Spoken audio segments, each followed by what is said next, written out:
Makulit PH, your passion the lover channel. Mag-subscribe ka na!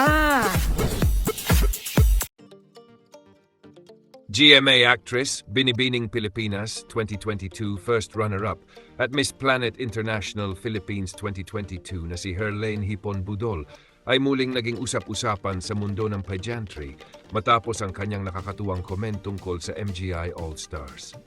Sa kanyang pahayag, pabirong sinabi ni Herlaine na kung may malaking porsyento ng voting sa kompetisyon, handa raw siyang sumabak dahil naniniwala siyang malakas ang suporta ng kanyang mga tagahanga. Dahil dito, maraming netizens ang napaisip kung posibleng makita si Herlaine sa susunod na edisyon ng MGI All-Stars. Kilala si Hipon sa kanyang natural na karisma, pagiging palabiro at malakas na attack sa masa, kaya marami ang naniniwalang magiging matinding contender siya sakaling sumali sa international pageant na ito.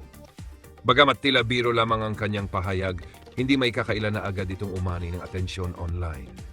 Kaya ngayon, ang tanong ng mga pageant fans, handa na nga ba si Herlaine Budol na pasukin ang mundo ng MGI All-Stars at subukang mayuwi ang corona para sa Pilipinas?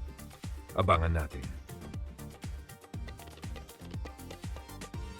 Universe, don't forget to subscribe and hit the notification bell for more updates. Mwah!